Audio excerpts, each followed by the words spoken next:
¿Qué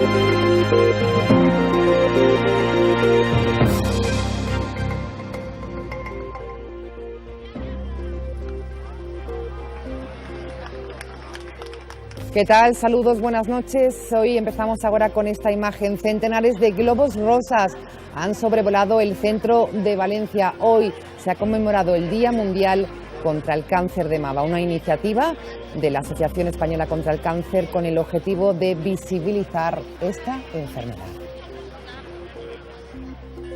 Buenas noches, comenzamos ahora, lo hacemos con ese color rosa, solidarizándonos con esta enfermedad. Lo hablaremos con nuestros invitados y también de toda la actualidad, que no es poca. También les anuncio que Cataluña sigue acaparando la información, nos ocupa y nos preocupa también desde la Comunidad Valenciana. Les presento actualidad hoy con invitados de lujo. Está con nosotros el político y abogado Vicente Ibor. Buenas noches. Muy buenas noches. Bienvenido, Vicente. Muchas gracias. La verdad es que después del parón veraniego y de vacaciones, la verdad es que tenía muchas ganas de venir, así que gracias por contar conmigo. Bueno, siempre se agradece tu presencia. Por cierto, color rosa, nos solidarizamos con el día. Por supuesto, eso, yo creo que es muy importante además el mensaje que se está transmitiendo a través de los medios, además unánimemente, y es de la prevención, que se localice pronto el mal y por supuesto la esperanza de vida para todo el mundo que lo sufra, hombres o mujeres, porque también aunque muy minoritario, el cáncer de mama masculino también existe. Bueno, pues bienvenido. Yo de hecho tengo un amigo que lo pasó. Sí, vaya, pues buenas noches. Es presidente del sindicato CESIF, habitual de Ágora, nos visita esta temporada por primera vez. Señor Matoses, buenas noches. Muy buenas noches. Y gracias por estar con nosotros. Gracias a vosotros. Siguiendo la actualidad con preocupación, nos veremos. Con mucha preocupación. Es una situación compleja que yo creo que construir cuesta mucho y destruir cuesta poco, y se está destruyendo demasiado, que ya veremos cuándo se recompone, en el supuesto de que tenga un final feliz rápido. Veremos qué ocurre. El desafío independentista hoy también en Ágora. Bienvenido, señor Matoses, periodista de la casa. Eduardo Alcalde, buenas noches. Buenas noches. ¿Cómo va todo siguiendo la actualidad? Siguiendo la actualidad y con preocupación, También. porque yo creo que es la crisis más importante de los 40 años, de los 30 y tantos años que tiene la Constitución, sin lugar a dudas. El golpe de Estado del 23F fue muy importante el poder salir adelante, y la situación que vivimos ahora yo diría que es la más complicada después de ese golpe de Estado, el intento de golpe de Estado. Lo analizaremos. Gracias, Eduardo. Nos visita por primera vez en Ágora, esperemos que no sea la última, porque queremos contar con él esta temporada. Es experto en economía y director de VMV Consulting. Vicente Montañez, buenas noches. Muy buenas noches. Y bienvenido. Muchas gracias. Con preocupación también por lo que hemos oído de nuestros Con mucha preocupación, contertulios. efectivamente, porque estamos hablando, yo creo que una crisis en todos los frentes, es decir, en un frente político, en un frente social, que además va a ser, desgraciadamente, el más difícil de restablecer, porque no va a depender en tanto de las acciones, sino de la reorientación que se le dé, y también, sin lugar a dudas, frente a una crisis económica en estos momentos de muy difícil determinar el calado que puede llegar a tener, ¿no? Analizaremos también las consecuencias económicas. Comenzamos, dejamos un momento el desafío independentista y hablamos de un suceso ocurrido en las últimas horas. Como habrán sabido, la Guardia Civil ya ha abierto una investigación por el escrache que un grupo de ultraderecha le hizo anoche en su domicilio particular a la vicepresidenta del Gobierno, Mónica Oltra. Hoy, valoraciones al respecto. Además, ha comparecido en rueda de premsa. La Generalitat denunciarà davant la Fiscalia l'escratxe que una representació d'Espanya 2000 ha realitzat enfront de la casa particular de la vicepresidenta del Consell, Mònica Oltra. Els fets van succeir ahir a la nit, quan Oltra i la seva família estaven sopant a l'interior de la vivenda. I era ella mateixa la que pensava que es tractava d'un grup de persones celebrant Halloween, quan es va adonar del que era realment. Saqué a los niños de la ventana, cerré, como bien retransmitieron ellos mismos en directo por el Facebook, apagué luces y les dije que aquello no era una fiesta, ¿no? La consellera d'Igualtat ha recordat que en democràcia totes les ideologies tenen cabuda, però sense intimidació ni violència. Esto en democracia no cabe. En democracia caben todos los pensamientos y la expresión libre y pacífica de esos pensamientos. Lo que no cabe es la amenaza, es la intimidación. Mònica Oltra, qui coneix els responsables d'aquesta acció, com José Luis Roberto, líder d'Espanya 2000, assegura que no es va amagar i que va seguir la seva vida amb total normalitat, malgrat saber quin era el missatge que li volien transmetre. Pero el mensaje de ayer era muy claro. Sabemos dónde vives y por tanto sabemos dónde está tu familia. Y es un mensaje intimidatorio de que yo sepa que nos pueden hacer daño. I davant els atacs, la vicepresidenta de la Generalitat té clara quina és la resposta. Voy a proteger no solo, obviamente, a mi familia, voy a proteger que todas las personas tenemos derecho a vivir en libertad y sin amenazas y sin intimidaciones. Aquest matí, tots els grups polítics a nivell nacional han condemnat l'assetjament a Mónica Oltra a través de les xarxes socials. Ya se ha abierto la investigación, buscamos la valoración de nuestros contertulios. Señor Ibor. Bueno, a mí me parece lamentable que cualquier persona, sea de la ideología que sea, haga lo que haga en política o en su vida profesional, sea objeto de una coacción y una amenaza, como en el día de ayer pasó con Mónica Oltra. Me parece lamentable porque creo que cada uno tiene derecho y libertad total a ejercer su libertad de expresión. En este caso, además, es el ejercicio de una responsabilidad política, por tanto, representa a un número de ciudadanos y, por tanto, la coacción y la amenaza no solo es a una persona, sino a lo que todo representa. Y mucho más en un caso concreto donde hay niños, donde se hace en la intimidad del domicilio, que es lo más sagrado que hay. Dicho esto, a mí me parece mal en este caso y en todos los demás que, desgraciadamente, se han venido produciendo en los últimos años y que, por cierto, no han sido condenados por determinados sectores políticos. Concretamente, el Partido Popular, al que represento, ha condenado todos y cada uno de los scratches. Sí. El de Soraya Sáez de Santa María, el de Esteban González Pons, que fue en su casa con presencia de sus hijos, incluso cuando estaban ellos solos en domicilio. Y, por supuesto, el de Mónica Oltra. Por tanto, eso creo que debe ser perseguido judicialmente porque es un delito y, por tanto, no se puede permitir. Y todos los partidos demócratas debemos estar unidos contra ese tipo de actuaciones. Lamentable, señor Matoses, lo ocurrido. Inadmisible y tolerancia cero hacia esos comportamientos, en este caso, y como decía Vicente, en todos los casos que se han producido y en los que se puedan producir. Creo que nada justifica ese tipo de comportamientos y que las personas, siempre que expresen sus ideas con respeto a los demás y cuidando las formas, pues están en su derecho de tener la ideología que quieran. Pero a nadie se le puede intimidar de esa forma, ni a Mónica Oltra, ni a ninguno que, como tú muy bien decías, pues han intimidado también de otros grupos políticos y en otras ocasiones. Eduardo Alcalde. Pues comparto la opinión de Daniel y de Vicente. Yo creo que es imperdonable el que sucedan cosas de ese tipo y creo que la justicia, el fiscal, lo debe perseguir y los cuerpos y fuerzas de seguridad del Estado.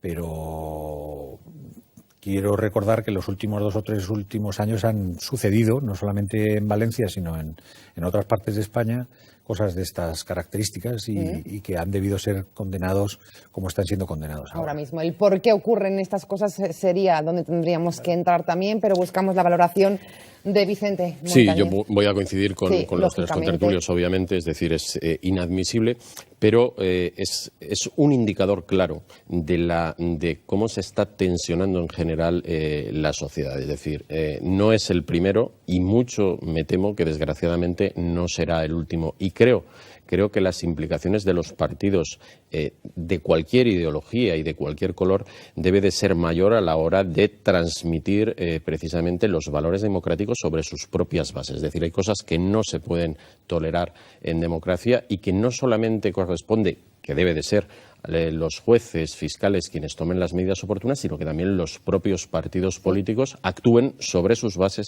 y sobre su gente. Yo confío en que algún responsable de España 2000, en este caso, pues actúe de esta forma, ¿no? ¿Creéis que puede ocurrir lo que plantea Vicente, que actúen desde España 2000? ¿Que actúen desde España 2000? Pues es posible, cabe la posibilidad, porque yo creo que tienen que tomar medidas internas, pero la medida más efectiva es la medida judicial. Esto en breve será judicializado porque están haciendo investigaciones y, lógicamente, los que son responsables de un delito deben asumir las consecuencias. Lo que pasa es que precisamente la persona que ha sufrido el escrache, que es Mónica Oltra, está amparando delitos en otros sitios, pero bueno. ¿A qué se refiere en concreto, señor? Me refiero al golpe de Estado en Cataluña, que ya lo ha amparado con algunas declaraciones. Quiero decir que la ley es para todos. Mónica Oltra ahora está pidiendo el amparo de la ley. Tiene todo el derecho, todo el mundo la vamos a apoyar para que la ley actúe, pero la ley tiene que actuar aquí, en Cataluña y en todas partes, porque si no, se va todo a pique. Es una pequeña reflexión que no quiero decir nada contra Mónica Oltra, pero que sea coherente. Nos decías si existía alguna probabilidad de que el grupo político, por llamarlo de alguna forma, que parece ser que protagonizó ese scratch, pues tomara medidas. Yo no creo que exista ninguna probabilidad, no lo creo. Pero bueno, sería deseable, pero no creo que se produzca eso. Y coincido con Vicente de que desgraciadamente el clima político está propiciando esa radicalización que no solamente se produce en España. Estamos asistiendo a un renacimiento de la extrema derecha en países muy importantes de Europa, como es Austria, Alemania, Francia, Holanda. En demasiados países de la Unión Europea importantes se está produciendo este resurgir de la extrema derecha. Y creo que eso pues nos tenía que hacer reflexionar a todos los que somos demócratas y que creemos en el Estado de Derecho, aunque no nos gusten algunas normas, que no todas nos gustan, pero bueno, existen vías legales para intentar cambiar esto. Lo que no te guste. Lo que no puedes hacer es saltártelo a la torera, porque entonces esto sería una república bananera. Bueno, pues queda clara la condena y la postura de nuestros 4 invitados. Vamos con el desafío independentista. La última hora, como saben, el presidente de la Generalitat, Carles Puigdemont, ha respondido al requerimiento del Gobierno central, reiterando su oferta de diálogo sobre Cataluña y planteando la posibilidad de nuevo de que se declare la independencia, mientras el Gobierno responde que el sábado va a convocar el Consejo para aplicar el artículo 155. Eduardo Alcalde, ¿se tensan las cosas? A ver, es que llevan tensándose ya no sé cuánto tiempo. Yo creo que la gente está mega cansada y un poco hasta las narices y saturada de todas estas cuestiones. Parece como si estuvieran jugando una partida de ajedrez, en donde uno dice que va a hacer una cosa que después no hace y en donde el que tiene que tomar decisiones, en este caso Rajoy, parece que las pospone porque su pacto con el Partido Socialista significa llegar al 155, pero no mucho. Entonces estamos en una situación en la que yo creo que hay gente que ya... De incertidumbre total, ¿no? Sí, sobre todo, yo he vivido 14 o 15 años, viví en Cataluña, y he hablado con alguna gente de allí y que no son independentistas y que están hasta las narices de este tema y están deseando que el 155 sea aplicado, pero ya. Porque quieren empezar a poder vivir y a que el Gobierno de la Generalitat se dedique a hacer las cosas que tiene que hacer, que es gobernar, gestionar los intereses públicos de los ciudadanos, tener una mejor sanidad y preocuparse por ellos. Porque ahora su única ocupación y preocupación es el tema de la independencia. Y entonces, pues, hay mucha gente en Cataluña, que es por lo que yo entiendo que el resto de los españoles tenemos que seguir defendiendo, que se sienten desamparados en esta situación. Hablaba Eduardo Alcalde de la posición del Partido Socialista. Hoy ha hablado el secretario general de los socialistas, el valenciano José Luis Ábalos, el secretario de organización, ha dicho que su partido apoya al Gobierno en la aplicación del artículo 155, pero ha confiado en que sea una medida lo más breve posible y eso sí, muy, muy limitada. Vamos a escucharlo. Evidenciar o denunciar la tramposa oferta de diálogo del señor Puigdemont. En la carta dice que es fruto de las presiones que ha recibido tanto él como el presidente del Gobierno. Por lo tanto, digamos que ha sido un fruto tardío la idea del diálogo, ¿no? Ha sido consecuencia de las presiones. Seguramente no lo pensó antes. Lo piensa a partir de las presiones, que es lo que en definitiva le llevó al primer escrito a ofrecer esa idea de diálogo. Diálogo que hemos dicho que para el señor Puigdemont no es tal, sino lo único que se avienen es a intentar negociar las condiciones de la secesión de Cataluña respecto de España. Ese marco de diálogo nosotros no lo podemos aceptar. Ahora, de diálogo que no pueden aceptar, de 155, Vicente, por aquí. Sí, yo creo que en esta fase, yo creo que no es que se vaya a tensionar, yo creo que ya se debería de haber tensionado y ya hace tiempo, además. ¿Y por qué digo esto? Básicamente porque yo veo actuar mucho en clave electoralista, es decir, veo mucho más los números, veo mucho más las posiciones de partido, más en definitiva que una posición desde un punto de vista de Estado. Es decir, creo que ha llegado el momento en el que hay que apoyar al Gobierno sin contemplaciones. Es decir, para eso tienen la oportunidad y el deber de dirigir y de gestionar esta situación. Ya llegará el tiempo, en el momento en el que se hayan aplicado las medidas, de poder cuestionar políticamente si se ha aplicado más, menos o solamente a medias. Pero creo que en estos momentos la situación, y sobre todo la situación económica, que es una situación de auténtica hemorragia la que estamos viviendo, pero además tengo un poco la percepción de que la gente entiende que el problema es solamente un problema de Cataluña, y para nada. Es decir, esto es algo que nos nos va a pasar una factura importantísima. A toda España. Es decir, ya se han presentado una bajada en cuanto al nivel de crecimiento superior a un 0,3% de crecimiento del PIB sobre un escenario que frente a este año es una pérdida de un 1% de crecimiento. Es decir, y esto no ha hecho más que empezar, es decir, todavía no sabemos cuáles pueden ser las derivadas de esa aplicación del 155, cuál va a ser la posición del gobierno golpista de Puigdemont, es decir, todavía tenemos muchas incertidumbres. Capítulos que tienen que llegar. Efectivamente, con lo cual yo creo que la posición claramente debe ser de apoyo al gobierno, y el gobierno debe de actuar, y debe de actuar con la celeridad que no lo ha hecho hasta el momento. Buscamos la parte jurídica, porque si hemos oído hablar mucho, hemos leído sobre ese artículo 155, Vicente, ¿sería capaz de resumirnos qué significa aplicar este artículo? Y sobre todo aclarar lo del señor Ábalos.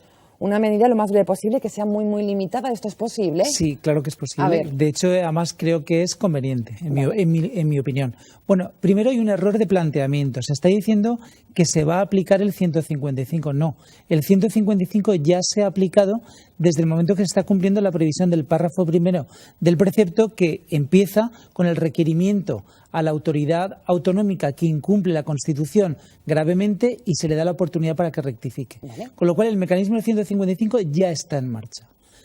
Luego, los plazos que tienen que cumplir son los que tienen que ser. Es decir, está hablando del requerimiento, la posibilidad de rectificar, dictamen del Consejo de Estado, que no lo dice el precepto, pero lo dice el reglamento del Senado. Tiene que convocar al Consejo de Ministros, que traslade al Senado la propuesta, y el Senado, por mayoría absoluta, tiene que adoptar las medidas o ratificar las medidas que el Gobierno proponga en aplicación del 155. ¿Cuál es el problema? Que el artículo 155 es un precepto vago, amplio, copiado de la Constitución alemana, que está previsto precisamente para casos de gran emergencia o supuestos de inconstitucionalidad máxima, que es lo que es la terminología que se utiliza en términos constitucionales, que es el caso concreto, y lo que precisamente pretende es permitir un abanico de posibilidades al Gobierno para que no esté constreñido por el texto literal de una norma. En esas circunstancias, el Gobierno tiene manos libres. Y ahí entra la parte política. Yo creo que el presidente de Gobierno, yo pensaba lo contrario. Y de hecho en mi partido lo dije, yo soy de la regional, y comenté que yo creía que se tenía que haber aplicado el 155 cuando se aprobó la ley de referéndum. Pero los acontecimientos posteriores a mí me han convencido de lo contrario, que es el momento adecuado, porque si se hubiera aplicado el 155 entonces, todo el desarrollo posterior de los acontecimientos, las casi 1000 empresas que se han ido, la pérdida de la economía, en las revueltas callejeras, hubieran podido atribuirse a la aplicación del 155. Ahora no. Ahora el problema lo ha generado el grupúsculo de independentistas que no representan la mayoría y que impone sus ideas, los golpistas, y lo otro es la solución al problema. Y además, por último, se está haciendo de forma consensuada con el principal partido de la oposición. ¿Cuántas veces hemos dicho que hace falta un gran pacto de Estado para determinadas circunstancias? Esta es la circunstancia. Y, por tanto, las cesiones que el Gobierno haga en pro de ese acuerdo, yo creo que son muy convenientes para luego minimizar el problema que puede surgir, los daños colaterales. Bueno, pues ahí queda claro el decreto 155. Señor Matoses, ¿cómo ve toda la aplicación o no, la postura del Partido Socialista? Pues la postura del Partido Socialista me parece pues una postura de responsabilidad ante una circunstancia como esta. Me parece que está actuando como debe. Además, es curioso que esta situación provocada por determinados políticos de Cataluña lo que ha propiciado es que dos personas que tenían una falta de sintonía total, como eran Rajoy y Pedro Sánchez... Algo bueno te podemos sacar de toda esta historia, pues, de lo poco. Hablado más de lo que habrían hablado seguramente desde hace muchísimo tiempo, y eso, bueno, es por sacar alguna consecuencia positiva y anecdótica. Pero es muy preocupante, la gente, como decía Eduardo, está cansándose entre esa gente y yo, porque ya todos los días lo mismo y Cataluña, y que si ahora la carta que le manda el presidente al otro presidente y otra vez la carta, y parece que estén jugando y tomándonos el pelo a todos los que vamos a sufrir las consecuencias de esa situación.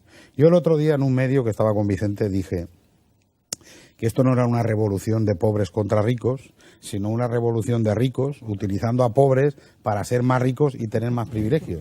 Porque es que yo no, pues reflexionando mucho, digo, bueno, ¿y esta situación realmente? ¿A quién beneficia? Exacto, ¿a quién beneficia? Si se produjera la independencia, los catalanes que iban a vivir como el Rajá de Campuncala, pues no señor, no señor. Y entonces, ¿a quién beneficia? ¿Esto que es una quimera de unos cuantos o que quieren tapar las vergüenzas o los delitos que han llevado a cabo determinados políticos catalanes? ¿Una cortina de humo? Una cortina de humo. Es que no lo entiendo, no lo entiendo. Eduardo. Catalana, como siempre. La burguesía catalana está utilizando en este caso Sí. a la gente muy joven y a la gente muy mayor.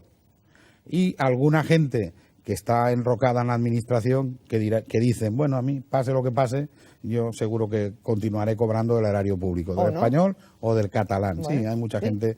Los pensionistas, pues dirán lo mismo, muchos, porque yo veo a mucha gente mayor También. en esas concentraciones, veo a gente mayor. Sí, mucha Y esa gente mayor dirá, yo he causado un derecho a la pensión con el Estado español. Luego, si esto se produce, pues el derecho yo lo he causado con el Estado español. A ver, Eduardo Tendrán Vicente dice que no. ¿Por qué? Sí, porque de hecho A ver, aquí los sí. extranjeros... Eso es lo que dicen ellos y eso es lo que les han contado a ellos. Vale. Pero la realidad, Es la realidad otra. dista No, de eso. la realidad no dista mucho en cuanto a las pensiones, no dista Las mucho. consolidadas. En cuanto a las consolidadas, las claro. expectativas de derecho, Claro, no. claro, Pero el derecho consolidado a la pensión, tú te vas a Francia o te vas a donde sea y continúas cobrándolo. Y si trabajaste en Francia, pues cobras la pensión aquí del derecho que causaste A ver, en Francia. Vicente, que y pone así caras- hay gente, de hecho, Sí. hay gente de países, sobre todo del este, que se han integrado en la Unión Europea, Sí. que como con un pequeño periodo de carencia causan derecho a pensión, pues se van a sus países, vienen solamente aquí para causar ese derecho a pensión. Que eso merma el potencial económico del fondo de pensiones que tenemos nosotros. Vamos a ver, hay un error de concepto que es básicamente, como comentaba Eduardo, lo que se está vendiendo en Cataluña, y es pensar que se genera un derecho. El sistema de pensiones público español, y por ende, pues en caso de esa hipotética que no se va a producir separación, es un sistema distributivo, es decir, que las pensiones que van a cobrar nuestros jubilados este mes son con los pagos a la seguridad social del mes anterior.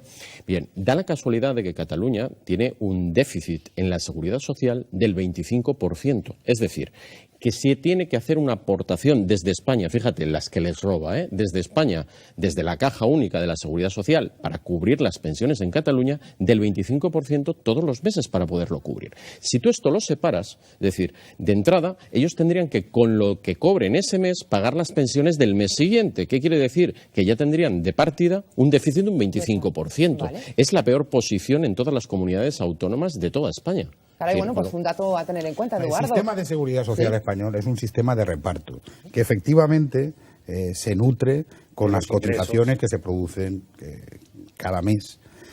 Pero siendo así, en el supuesto de que el fondo de las pensiones y que no se pudieran atender las prestaciones de la seguridad social con lo que se ha ingresado el mes anterior, como tú decías, pues desde los presupuestos generales del Estado se tendría que atender eso, porque es un sistema de reparto, no es de capitalización. Y si se De hecho, creara... se está atendiendo así. No, Este no, año se han por- habilitado pero porque 13.000 millones en forma los parte de presupuestos España, generales. pero si no formará parte. Lo que Sería se ha otra hecho, historia. lo que se ha hecho, eso lo hizo José María Aznar, es crear ese fondo, esa hucha de las pensiones, que como había superávit hasta hace poco tiempo, porque los ingresos dependen del empleo. Si hay mucho empleo, hay un superávit en los ingresos de la Seguridad Social, y si sufrimos una situación de desempleo como la que hemos sufrido desde el 2007 hasta nuestros días, pues comienza a generarse un déficit que ese déficit pues lo que ha ido ha sido pues cogiendo de la hucha de las pensiones, de lo que se había ahorrado, y en estos momentos no es todavía deficitaria, porque para eso se había creado la hucha de las pensiones. Tal y como estaba evolucionando la economía, creciendo en torno al 3% anualmente, pues un crecimiento del 3%, hay mucha gente que dirá, bueno, ¿y eso a mí qué me implica? Pues un crecimiento del 3% implica una muy importante creación de empleo. El crecimiento del PIB está íntimamente relacionado También. el crecimiento Yo del quiero empleo. añadir una cosa a lo que están diciendo que es Vale. muy interesante. Y el crecimiento del empleo es lo que produce una seguridad en cuanto a la continuidad de la seguridad social. Vale. En fin, no de Sí, no, Cataluña. yo es un Sí. comentario aparte de las pensiones. En el caso hipotético de que se consiga la independencia, que no va a pasar bajo ningún concepto, porque el Estado es más fuerte que los separatistas, pero si pasara, lo que sería el tejido productivo de Cataluña ya está mermando a marchas forzadas, pero seguirá mermando o seguiría mermando aún más por la sencilla razón que sería un país independiente excluido de la Unión Europea. Con lo cual se incrementaría enormemente el paro dentro de la Cataluña. comunidad autónoma. Pero es que de la comunidad autónoma de la República Catalana. Vale. Pero es que las indemnizaciones por paro tampoco las podría pagar.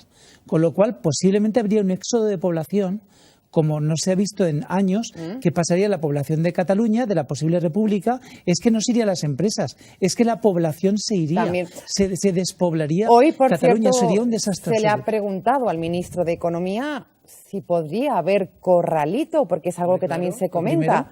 Ha contestado que no habrá ningún corralito en Cataluña. Lo primero que harían. Y ha recordado que las dos principales entidades financieras están bajo el paraguas del Banco Central Europeo. Vamos a escucharlo. No adelantemos en absoluto acontecimientos. Las dos principales entidades financieras están perfectamente bajo el paraguas del Banco Central Europeo, el Fondo de Garantía de Depósitos español, tienen todo el apoyo del gobierno español y no generemos ningún tipo de expectativa irracional que además no se va a cumplir. No va a haber corralito. No va a haber corralito, a ver. Bueno, ahí habría hubo corralito, una diputada habría de la corralito. CUP que dijo que lo primero que tendrían que hacer si llegaba a la República Independiente, y además es que es verdad, porque ahí ahora mismo los únicos bancos que le quedarían son Caja de Ingenieros y Caixa de Guixona. Creo que eran las dos únicas que quedaban como con estructura, con base social Sí. o con ubicada en Cataluña. Entonces, bueno, pero prescindiendo de eso, para mí, Sí.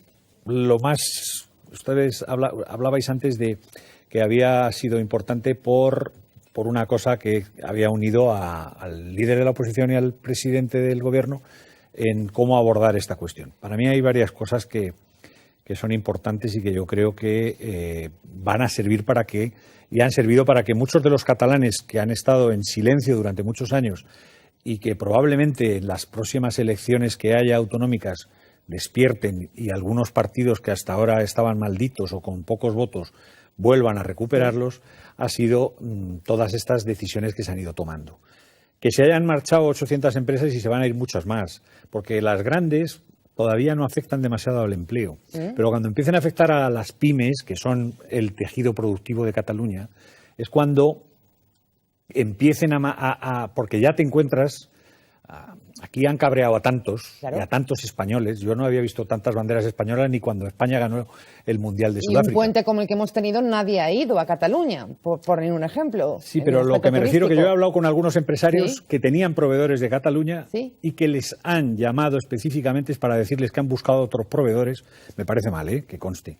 Pues pero que hay gente que lo está haciendo, Vale. hay gente que lo está haciendo. Que hay empresas catalanas que están agobiadas Por la situación. por la situación y pensando que lo que viene, y cuanto más largo sea este tema, Peor todavía. va a ser peor, y que eso empezará a cabrear provocar todavía más. problemas con el empleo en Cataluña. Querías decir algo del Sí, corralito y yo enseguida abrimos quiero por hablar aquí. del corralito. Vamos a ver, si alguien cree que una entidad tan importante como la Caixa o el Banco Sabadell se han ido porque sí o porque suban las acciones en 15 días, no es creíble.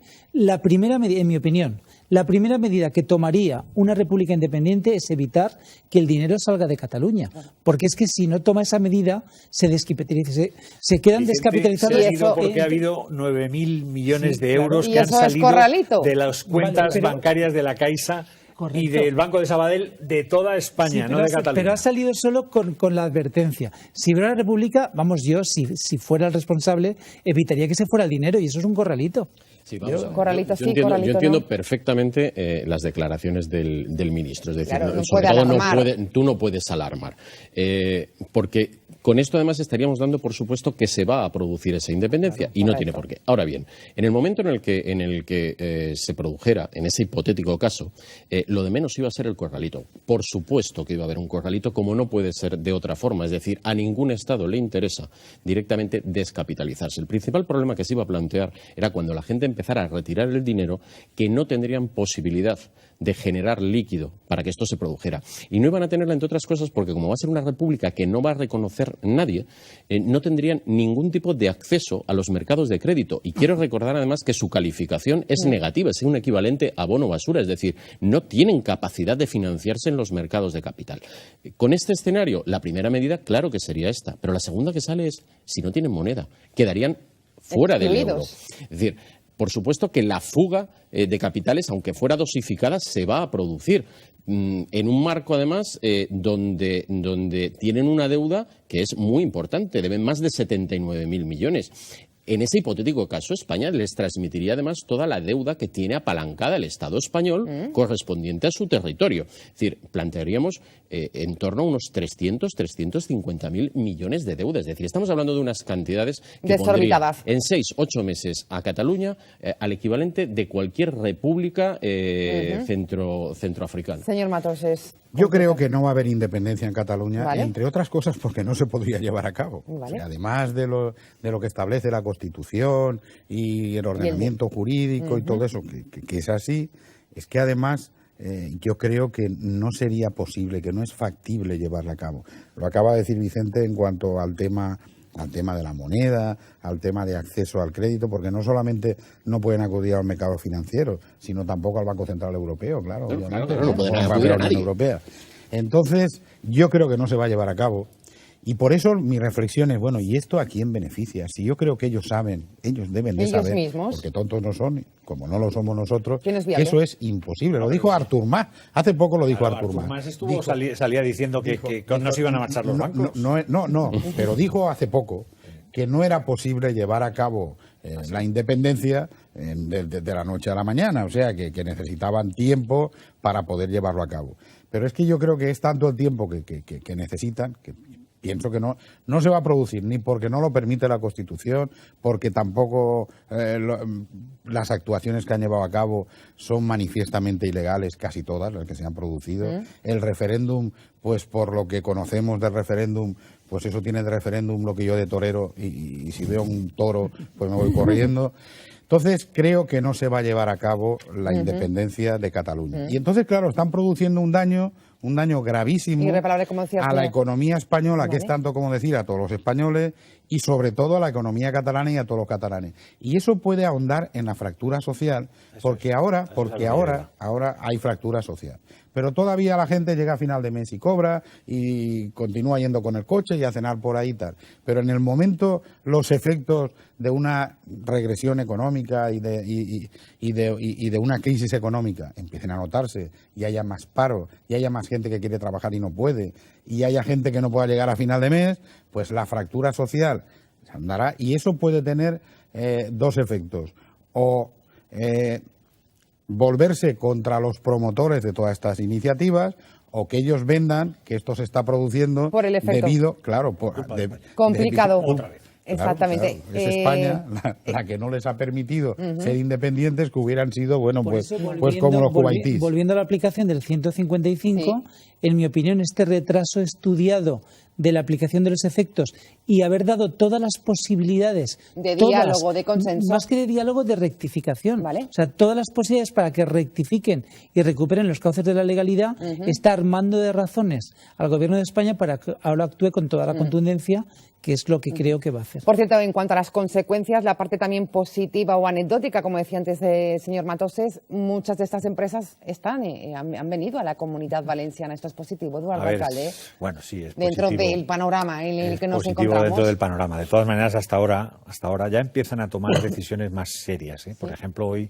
el Banco de Sabadell, que ha trasladado su sede social a Alicante, ha anunciado que probablemente el equipo directivo, y eso ya es importante, ya no estamos hablando de sede social solo, sino que se van a llevar a una parte importante a Madrid.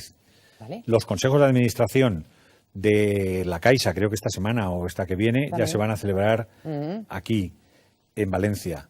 y en Alicante para el Banco de Sabadell. Vale. Entonces, este mismo ejemplo ya lo vivió Canadá en Quebec y con Toronto. Quebec era la ciudad más importante de Canadá y ahora mismo la ciudad financiera más importante de Canadá es Toronto. ¿Por qué?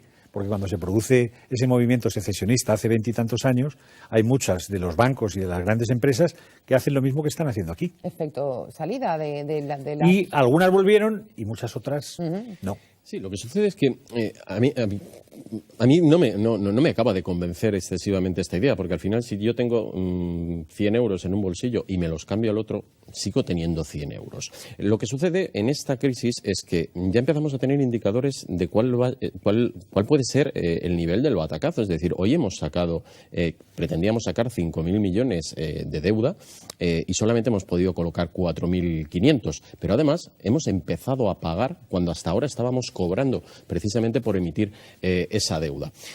La segunda fase es que en la medida en la que se empiece a percibir desde los inversores extranjeros que nosotros tenemos cierto riesgo como país, ¿de acuerdo? Lo primero que van a hacer las agencias de calificación de riesgo, de entrada ya no nos han subido como España esperaba la calificación.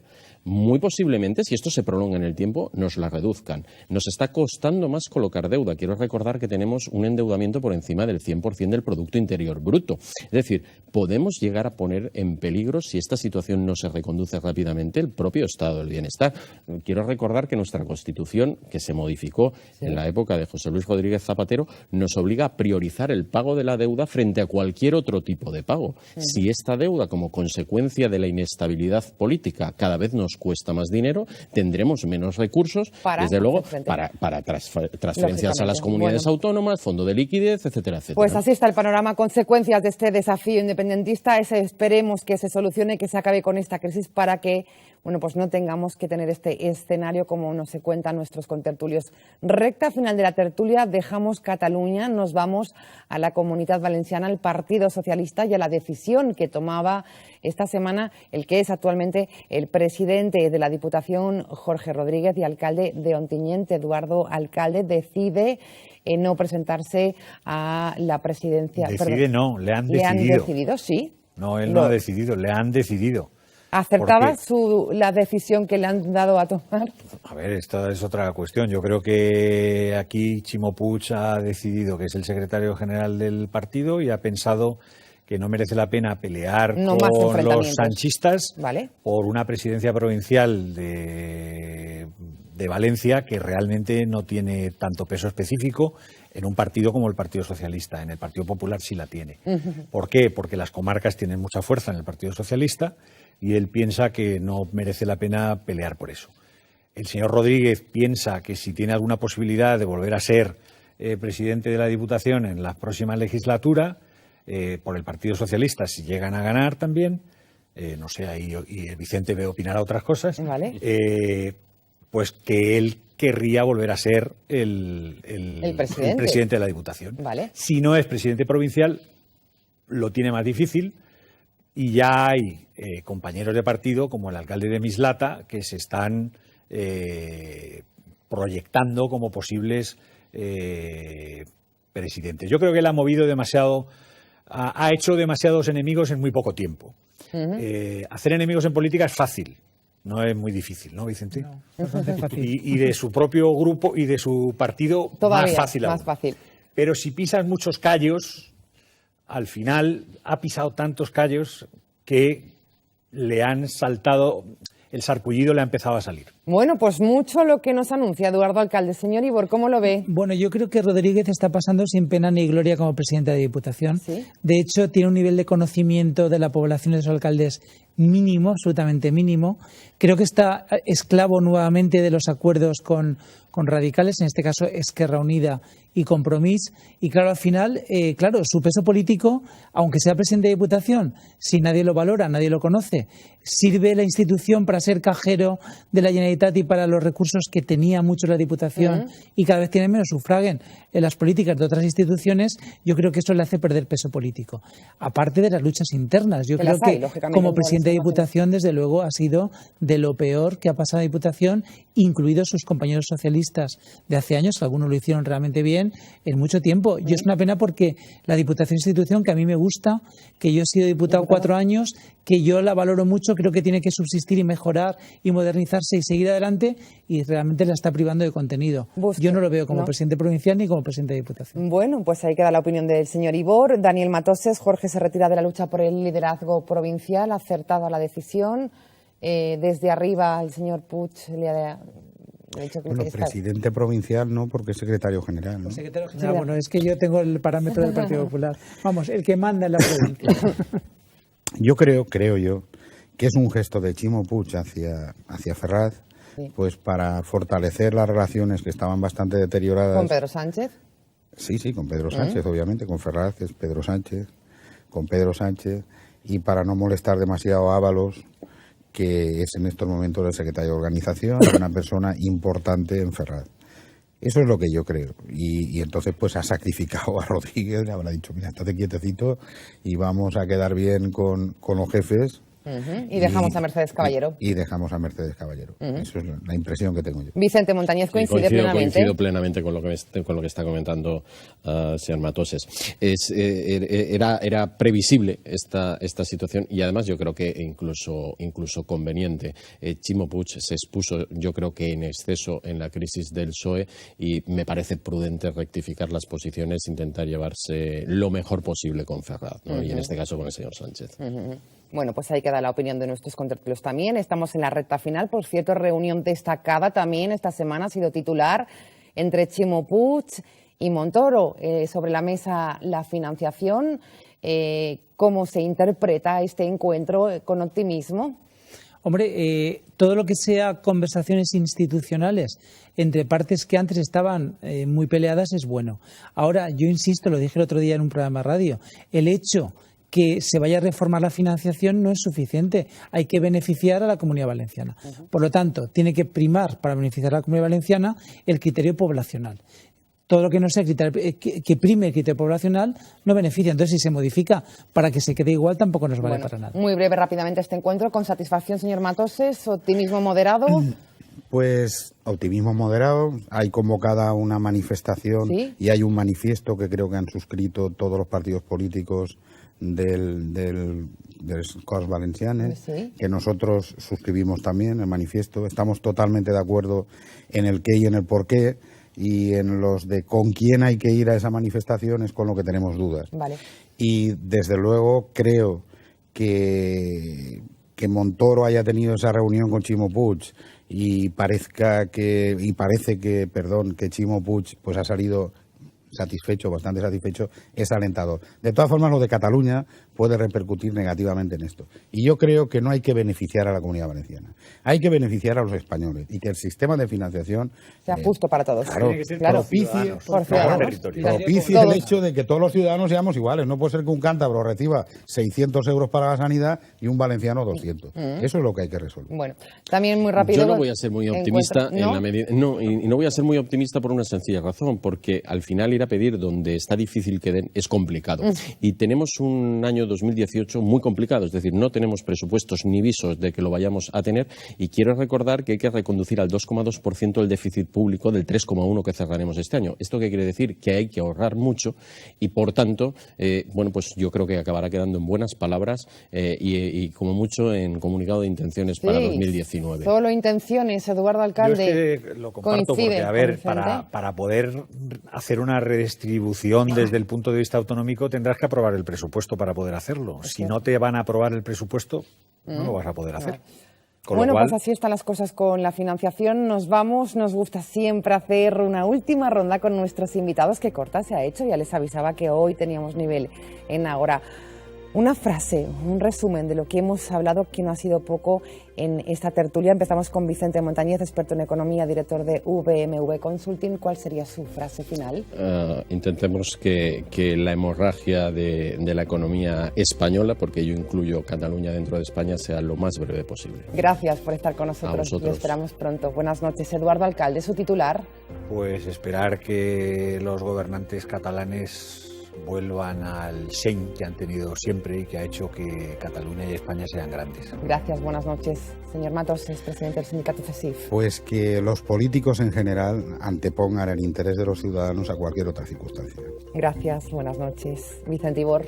Yo que rectificar es de sabios, que aún se está a tiempo de rectificar y evitar la operación quirúrgica del 155 y los daños colaterales. Yo creo que deberían rectificar los golpistas de Cataluña. Bueno, pues a ver qué ocurre. Gracias también, señor Ibor. Buenas noches. Así terminamos. Volvemos. Lo hacemos ya el próximo lunes, como siempre, a la misma hora. Esto es Agora, esto es 7 Televalencia. Buenas noches. Bona nit.